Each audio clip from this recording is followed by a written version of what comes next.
His sleek silver ship descended through Earth's atmosphere, casting a shadow over the United Nations headquarters in New York.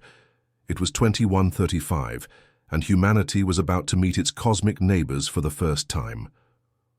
Commander Lee stood tall despite her racing heart, leading Earth's hastily assembled diplomatic team as the ship's doors hissed open.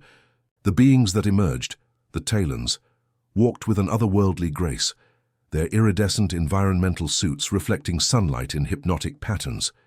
"We welcome you to Earth," Commander Lee said, voice steady despite the historic weight of the moment. The lead Talon, Ambassador Enil, tilted his helmeted head. When he spoke, his translator conveyed not just words, but a subtle tone of amusement. "We accept your welcome, primitive ones. Your world is quaint." From that first exchange, the pattern was set. The Talons, representing the vast galactic confederation of over 300 species, treated humans like curious children, technologically backward and barely worth notice except as a potential resource outpost. During the following weeks, the diplomatic compound buzzed with activity. Commander Lee's team worked tirelessly, negotiating Earth's potential entry into galactic society while swallowing their pride at each condescending remark. "They called our quantum computers charming toys," fumed Officer Choi after one particularly frustrating meeting. "They laughed when I showed them our fastest spacecraft designs." Commander Lee understood his frustration, but maintained her composure. "We need their technology, their knowledge. For now, we smile and nod." Meanwhile, in the science division of the compound, Dr. Park was noticing something odd about their visitors. Despite claiming that Earth was unremarkable, none of the aliens ever removed their environmental suits, not even in the specially prepared quarters they'd been offered. Dr. Park watched through observation windows as the Talons moved cautiously, almost gingerly, as if the standard Earth gravity troubled them. During one demonstration of Earth's weather monitoring systems, several alien delegates visibly recoiled when shown footage of hurricanes and lightning storms. "Commander," Dr. Park said during their nightly briefing, "I think there's something about Earth they're not telling us. Have you noticed how they almost seem afraid of our environment?" Commander Lee nodded slowly. "The ambassador mentioned something about Earth being surprisingly harsh when I suggested an outdoor meeting. I thought it was just another insult." Dr. Park shook his head. "I've been gathering data. The Talons maintain their suits at exactly 0.7 Earth gravity. Their atmospheric mixture has 40% less oxygen than we breathe. They filter out most UV radiation. What if..." Before he could finish, they were interrupted by an incoming call. The Talon ambassador requested Commander Lee's presence for an important announcement. An hour later, Commander Lee returned to the human quarters, her expression unreadable. "They've challenged us," she announced to her team. "The Confederation has a standard protocol for developing species seeking membership. We must complete a series of physical and mental trials to prove our worth." Officer Choi snorted. "So they can laugh at us some more?" "Maybe," Commander Lee said with a hint of a smile. "Or maybe this is our chance to show them what humans are really made of." The next morning, the details arrived. 12 trials, ranging from endurance tests to problem-solving under pressure, would determine humanity's status in the galactic community. What the Talons clearly expected was for humans to fail spectacularly, confirming their low opinion. What they didn't understand was Earth itself. As Dr. Park explained to the team that night, "I've accessed some of their biological data. These beings evolved on worlds with minimal environmental challenges, stable climates, low gravity, filtered radiation, few pathogens. They've engineered themselves further for comfort, not resilience. And we evolved on a world that tried to kill us every step of the way," Officer Choi said, understanding dawning. Commander Lee looked at her team, determination in her eyes. "They think we're weak, because we're not as technologically advanced. They don't realize that surviving on Earth has made us stronger than they could imagine." As the challenge date approached, Dr. Park continued his research in secret. The Talons' mockery increased, seemingly confident in their superiority. They spoke openly about how Earth would likely become just another resource colony, with humans serving as interesting but ultimately inferior galactic citizens. Your species is so biologically inefficient, one Talon scientist told Dr. Park, pointing to a DNA model. All these redundant systems, these crude adaptations. Dr. Park simply smiled. We call those redundancies survival mechanisms. They've served us well. The morning of the first trial, Commander Lee gathered her team. Remember, she said quietly, we're not just representing ourselves. We're standing for every human who ever faced impossible odds and survived. We come from a world that forged us in fire and storm. Let's show these visitors what that means. As they walked into the challenge arena, the Talons watched from behind, their protective barriers, still laughing, still certain of human inadequacy. They had no idea that their perspective was about to change dramatically. The challenge arena gleamed with alien technology, a massive dome structure built in just 3 days at the edge of what used to be Central Park. Crowds gathered outside. The security perimeter, humans straining to catch glimpses of the events that would determine Earth's galactic standing. Inside, Commander Lee and her team of 12 representatives from Earth stood facing the Talon officials. The air felt charged, with tension and the faint smell of ozone from the alien equipment. The trials will begin in controlled environments, announced Ambassador Anil, his voice carrying a hint of smug certainty. Standards that are fair and universal across the Confederation. Dr. Park caught Commander Lee's eye.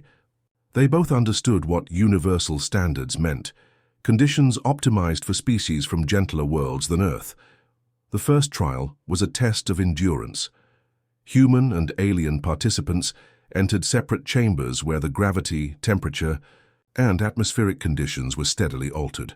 The goal was simple: remain conscious and functioning as long as possible. Officer Choi volunteered immediately. I grew up in the Himalayan reclamation zone, he said with a grim smile. Harsh. Conditions are an old friend. The Talon's champion, a being named Doran, entered his chamber with fluid confidence. The viewing screens activated, allowing spectators to watch both competitors. As the trial began, the Talon moved with elegant precision through the exercises required, while Officer Choi's movement seemed clumsy by comparison. The alien delegates chittered among themselves, their translator devices occasionally broadcasting snippets, such inefficient locomotion and primitive muscular coordination. But as the chamber's conditions intensified, something unexpected happened. When gravity increased to 1.3 times Earth normal, Doran began to struggle visibly. At 1.5, his movements became labored. At 1.7, still well within the range humans experience in certain training conditions, the Talon collapsed. Meanwhile, Officer Choi continued, sweat pouring down his face but his stance solid.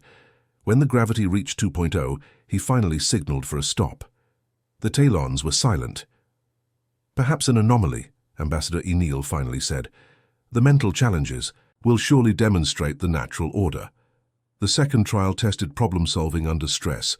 The human representative, Dr. Min, faced a Talon engineer in resolving a simulated cascade failure in a power system. As environmental hazards were introduced, noise, heat, atmospheric pressure changes, the Talon's performance degraded rapidly.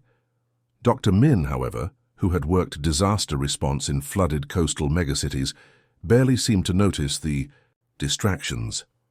By the fifth trial, a pattern was emerging that visibly disturbed the alien delegation. Humans consistently outlasted, out-endured and out-adapted their Talon counterparts when conditions became difficult.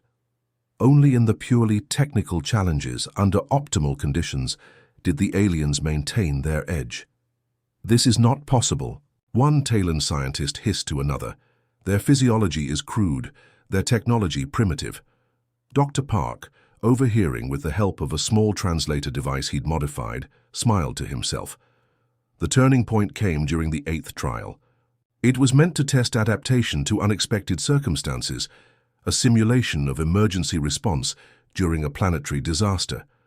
4 humans and 4 Talons entered a massive chamber designed to mimic changing planetary conditions. Half an hour in, something went wrong. The arena's environmental controls malfunctioned. Warning lights flashed as the simulation boundaries collapsed, exposing all participants to raw Earth conditions, standard gravity, pressure, and atmospheric composition, with normal background microbes and mild UV radiation levels. For humans, it was just another Tuesday. For the Telons, it was a nightmare. The aliens staggered, their environmental suits struggling to compensate. Two collapsed immediately. Another began gasping, his suit's filtration system overwhelmed by the sudden exposure to Earth's microbial diversity. The fourth managed to activate an emergency beacon before falling to his knees. Commander Lee's team reacted instantly, rushing to help their fallen competitors despite the trial's competitive nature. They carried the struggling aliens to safety, working alongside Earth medical personnel who had prepared for such contingencies. "Their systems are going into shock," Dr. Park reported, scanning one of the fallen Talons with both human and alien technology.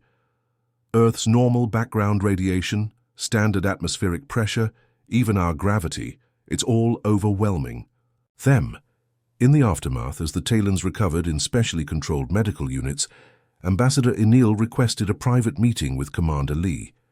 "Your people acted with honor," the ambassador said, his voice lacking its usual condescension.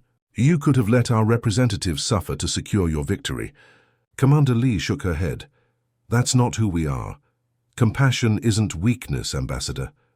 "Perhaps we have misunderstood many things about humans," Enil admitted reluctantly. "Our preliminary classifications of your world were inadequate." Later, that night, as the human team gathered to discuss the day's events, there was no celebration, only thoughtful silence. "They're afraid of us now," Officer Choi finally said. "I saw it in their posture, their reactions." Commander Lee nodded slowly. "Fear isn't what we want, understanding is." Dr. Park looked up from his data tablet. "Do you know what they're calling Earth in their private communications? A death world. To them, our normal is their nightmare." "So what happens tomorrow?" asked Dr. Minner. Commander Lee gazed out the window, at the stars, thinking of how differently they must appear from gentler worlds than Earth. "Tomorrow we show them that creatures from a harsh world don't have to be harsh themselves. We show them why humanity deserves its place among the stars."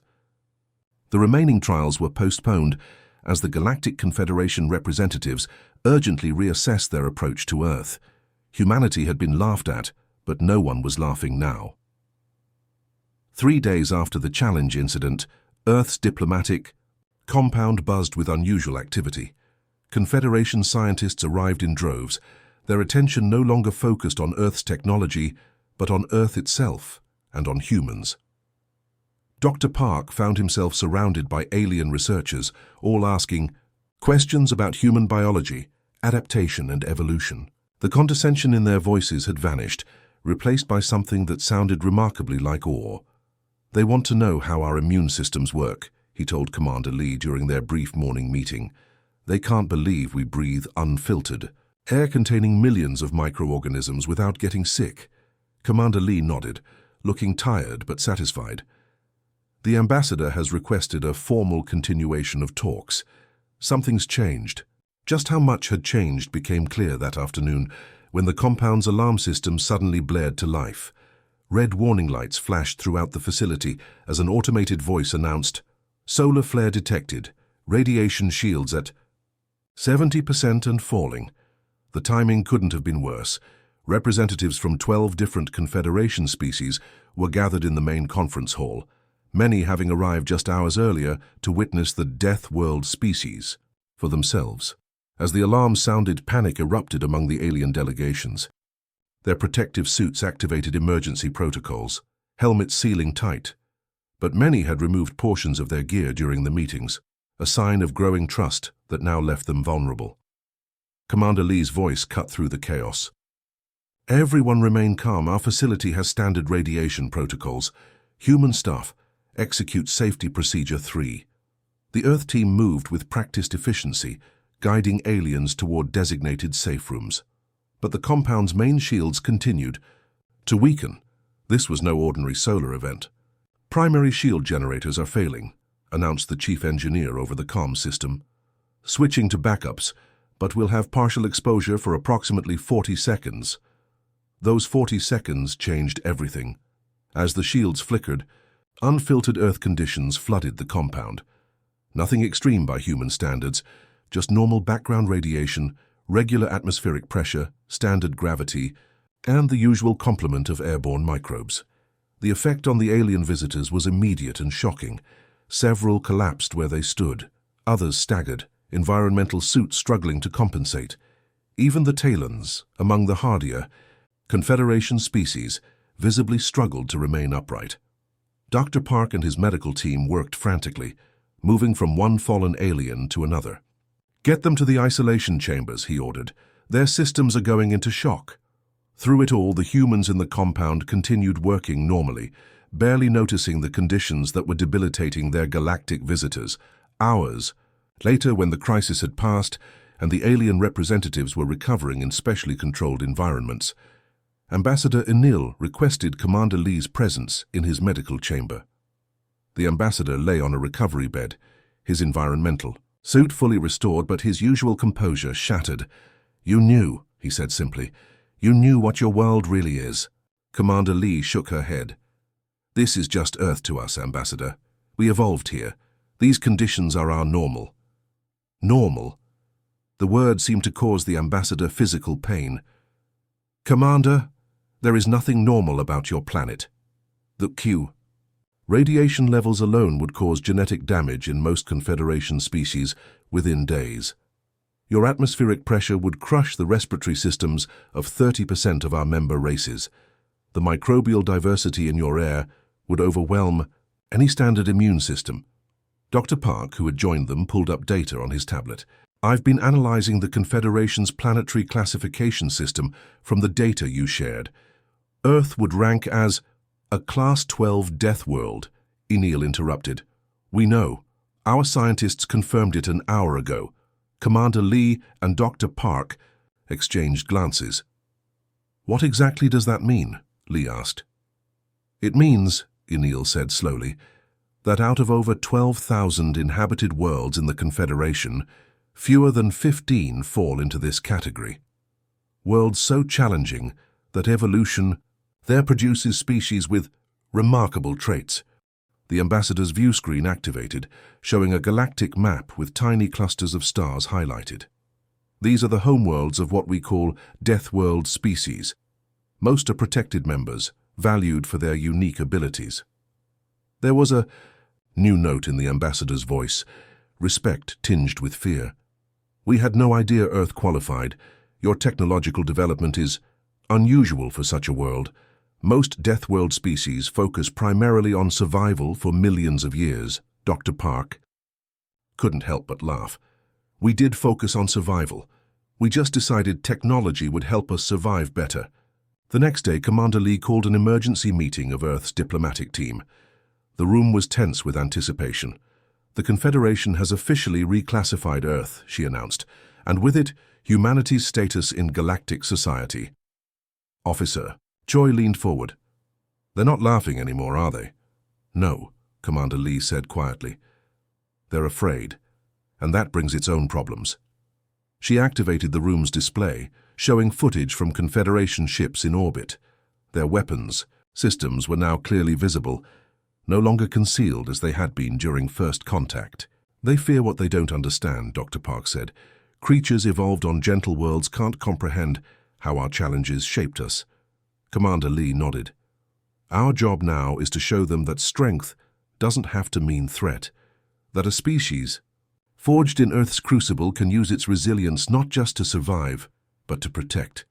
As night fell over the compound, Dr. Park stood at a window, looking up at the stars. Somewhere out there were worlds where rain never fell as acid, where gravity didn't constantly try to break your bones, where microbes didn't evolve new ways to invade your body every day. Worlds where life was easy. He smiled, feeling a strange, new pride in his harsh, beautiful homeworld. Humanity had walked through fire to reach the stars. Now they would have to teach the galaxy that those forged in flames didn't have to burn everything they touched. The revelation had changed everything. Earth wasn't a backwater, it was a crucible, and humans weren't primitive. They were survivors. 2. Weeks after the solar flare incident, the United Nations headquarters in Geneva hosted the reconvened diplomatic talks. The setting had changed dramatically from the first meetings. Gone were the sterile, controlled environments the aliens had initially demanded. Instead, they met in a grand hall with open windows, letting in the fresh spring air, though the alien representatives remained in their environmental suits. Commander Lee noticed the difference immediately. The Confederation delegates no longer clustered together, looking down at the human representatives. Instead, they maintained a respectful distance from everyone, including each other. Their postures had changed too, less relaxed superiority, more alert caution. "We officially recognize Earth as a Class 12 death world," announced the Confederation High Council representative, a tall being from a species called the Durai. This classification places humanity in a special category among galactic civilizations. The human diplomats exchanged glances. They had been briefed on what this meant. Less than 0.01% of inhabited worlds carried this designation. "In light of this reclassification," continued the Durai representative, "we propose to modify the standard integration protocols for Earth's entry into the Confederation." What followed was a complete reversal of the original terms. Where before, Earth had been offered minimal technology transfers and restricted travel rights, now the Confederation proposed extensive exchange programs, defensive technology sharing, and privileged trade status. During a brief recess, Officer Choi approached Commander Lee with a skeptical expression. "They're courting us now. But is it respect or fear driving this?" "Both," she replied simply, "and that's an opportunity." When the talks resumed, Commander Lee stepped forward to address the assembled delegates. The room fell silent, humans and aliens alike sensing the weight of the moment. "The Confederation has offered generous terms," she began, her voice clear and strong. "But Earth seeks more than material benefits. We want understanding. For too long, you viewed us as primitive because our technology was less advanced. You failed to see that surviving on a world like ours requires strengths beyond the technological." She gestured toward Dr. Park, who projected images onto the main screen. Earth's natural disasters, extreme environments, and the human communities that thrive despite them. "This is humanity's true achievement," Commander Lee continued. "Not just surviving in conditions that would kill most Confederation species, but building civilizations, art, music, and eventually reaching for the stars, all while living on what you call a death world." The aliens shifted uncomfortably as the images showed humans swimming in oceans, climbing mountains, running marathons across deserts, activities that would be suicidal for most galactic species. "We don't want your fear," Commander Lee said firmly. "We want your partnership. Earth will join the Confederation not as a curiosity or a weapon, but as a full member with unique perspectives to offer." She then laid out Earth's counter-proposal. Humanity would share their adaptability and resilience through joint training programs, medical research, and survival techniques. In exchange, they wanted not just technology but knowledge, the full historical and scientific records of the galaxy. "You have lived among the stars for millennia," she concluded. "We have lived in adversity's forge. Together, we can be stronger than either alone." The silence that followed was broken by Ambassador Anil, who had recovered enough to attend the meeting. "You speak of partnership when you hold all the leverage. Your species could demand much more." Commander Lee smiled. "The fact that we don't is precisely why you should trust us." 3 months later, the first official exchange programs began. Confederation military specialists arrived on Earth for what they called extreme environment training, while human medical researchers traveled to the Confederation's central worlds to help develop new treatments based on Earth's robust immune systems. Dr. Park found himself leading one such research team on Durai Prime, the Confederation's medical hub. He stood before an auditorium of alien scientists, all watching with rapt attention as he explained human cellular regeneration. "What your people consider miraculous healing," he explained, "is simply what evolution demanded of us. When your world constantly tries to kill you, quick recovery isn't a luxury, it's survival." One Durai researcher raised a limb in question. "But the psychological toll. How do humans maintain mental stability knowing their world could kill them at any moment?" Dr. Park laughed. We don't just maintain, we thrive on challenge. Humans climb mountains exactly because they're dangerous. We explore depths and heights and extremes not despite the risk, but often because of it. This concept, seeking out danger for growth, bewildered many Confederation species. Yet it also fascinated them. Soon, volunteer programs emerged where specially trained aliens briefly experienced controlled Earth conditions under human supervision. Meanwhile, on Earth, Officer Choi found himself training elite Confederation security forces. These aliens, initially confident in their advanced weapons, were humbled when Choi had them run 5 miles in Earth's gravity before attempting precision tasks. "Your technology is impressive," he told his gasping students, "but technology fails. When it does, your body and mind are your only reliable weapons. On Earth, we learn this lesson early. By the end of the first year, humanity's standing in the Confederation had transformed completely. The species once mocked as primitive was now sought out for consultation on matters of resilience, adaptation, and crisis response." Commander Lee, now serving as Earth's first ambassador to the Confederation, reflected on the change during a private conversation with Dr. Park via quantum link. "They used to laugh at us," she said. "Now some of their young ones are adopting our ways, seeking out challenges, testing their limits." Dr. Park nodded. "And our people are reaching for the stars with new confidence. The exchange works both ways." "The question remains," Lee said, thoughtfully, "whether the galaxy is ready for humanity unbound." Neither could have known how soon that question would be answered, or how definitively, as reports of strange attacks on the Confederation's outer worlds began to circulate through diplomatic channels. Something was coming from beyond known space, something that even had the Deathworld species concerned. Earth's trial by fire was about to serve a purpose no one had anticipated. 5 years after Earth joined the Galactic Confederation, Commander Lee, now Ambassador Lee, stood on the observation deck of the UES Resilience, Earth's first interstellar battleship. The vast darkness of space stretched before her, punctuated by the distant flashes of weapons fire near Alpha Centauri. "Status report," she called, her voice steady despite the gravity of the situation.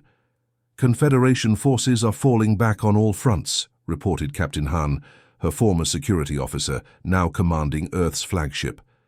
"The Void hegemony has broken through the outer defense line." The Void hegemony.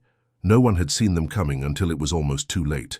A collection of species from the darkest, most radiation-blasted region of the galaxy, they made even Earth look hospitable by comparison. Their biology was nightmare. Fuel, organisms that consumed radiation, breathed toxic gases and withstood pressures that would crush most starships. And they were hungry for new territory. "The Durai flagship is requesting permission to retreat to the secondary defensive position," said the communications officer. "Their life support systems are failing under the radiation barrage." Ambassador Lee nodded. "Grant permission. All Confederation ships fall back to position Omega. Earth vessels will hold the line." The order rippled across space, causing visible confusion among the alien fleet commanders. Hold the line? Against the hegemony's radiation. Weapons that were disabling even shielded ships. "Are you certain, Ambassador?" The Durai High Commander's voice crackled over the comm. "The radiation levels there are approaching 500 times Earth normal," Lee finished for him. "Yes, we're aware. Our ships are prepared." What the Confederation didn't know yet was just how prepared. For 5 years, humanity had absorbed galactic technology like a sponge, but they hadn't just copied it. They'd reimagined it through the lens of creatures born on a death world. As the Confederation fleet retreated, 27 Earth vessels moved forward, their hulls gleaming with a dull grey material not seen on other ships. "Deploy the teams," Captain Han ordered. From the Earth ships, smaller craft launched, not conventional fighters, but specially designed boarding vessels. Inside each, 30 humans waited in minimal protective gear. While other species needed complete environmental suits to survive space travel, humans required only oxygen supply and basic temperature regulation. It made them faster, more agile, and far more dangerous in close combat. Dr. Park, monitoring from Earth's orbital command center, watched the deployment with tense anticipation. His research had helped develop the protective measures these troops now used, minimal by Confederation standards, but sufficient for human physiology. "The boarding teams have reached the hegemony command ships," reported his assistant, "cutting through now." The Void hegemony had never encountered anything like human boarding parties. Their ships were designed to kill with environmental weapons, radiation, toxic gas, extreme pressure, all things that would instantly kill most Confederation species, but merely inconvenienced properly equipped humans. Within hours, 5 hegemony command ships had gone silent, their systems overridden by human strike teams who had survived conditions the enemy thought impossible to endure. Meanwhile, Earth's main battleships pushed forward, their special hulls, absorbing the radiation weapons that had crippled the Confederation fleet. Underneath that dull grey coating lay layers of lead and other materials, ancient radiation shielding techniques from Earth's nuclear age, reimagined with advanced alien metallurgy. "They're falling back," exclaimed Captain Han as the enemy formations began to break. "The radiation weapons aren't working and they don't know what to do." Ambassador Lee allowed herself a small smile. "Of course they don't. They've never had to fight without their environmental advantages before." The tide turned over the next 12 hours as Earth ships pressed the advantage, coordinating with the regrouped Confederation fleet. Hegemony vessels, faced with weapons they couldn't counter and boarding parties they couldn't stop, began retreating toward the Galactic Rim. 3 days later, Ambassador Lee stood in the Grand Council chamber of the Confederation's central world. Representatives from 200 species had gathered for an emergency session, their faces, those that had recognizable faces, showing a mixture of relief and wonder. The Durai High Commander addressed the assembly. "We have confirmed that the Void hegemony has withdrawn completely from Confederation space. Their losses were substantial." He turned toward the human delegation. "This victory belongs to Earth." Ambassador Lee stepped forward, aware of all eyes upon her. "This victory belongs to unity," she corrected gently. "Earth provided the front line, but the Confederation provided the technology, intelligence, and support that made our stand possible." Later, during the celebration that followed, the Talon ambassador Enil approached Lee in a quiet corner of the reception hall. "I remember when we first came to your world," he said, his translator conveying a tone of humility that would have been unthinkable 5 years ago. "We laughed at your primitive technology, your biological inefficiencies, your emotional responses." Lee nodded. "First impressions can be misleading." "Indeed." Enil's environmental suit hummed softly as he adjusted his position. "We thought ourselves advanced because we had conquered the stars. But you had conquered something far more impressive, a world that should have killed you thousands of times over." Around them, humans mingled easily with aliens, sharing stories, building relationships, the children of Earth at home among the stars. "The hegemony will return," Enil warned, his voice lower. "Their worlds are even harsher than Earth. They will adapt, find new weapons." "And we will be ready," Lee replied with quiet confidence. "That's what humans do. We adapt, we overcome. We protect what matters to us. And now that includes all of you." As the celebration continued into the night, news spread throughout the galaxy. The Void hegemony, terrors from the darkest regions of space, had been driven back by the newest members of the Confederation, creatures from a small blue world once dismissed as primitive, a world now recognized for what it truly was, a forge that had created not conquerors, but guardians. Beings whose strength came not just from surviving hardship, but from transforming it into resilience and wisdom. The galaxy had feared the children of Earth when they discovered what kind of world had shaped them. Now they slept more soundly knowing that same world had taught humanity not just how to fight, but when and why to fight, and most importantly, how to protect those who couldn't protect themselves. The Deathworlders had become the galaxy's greatest defenders,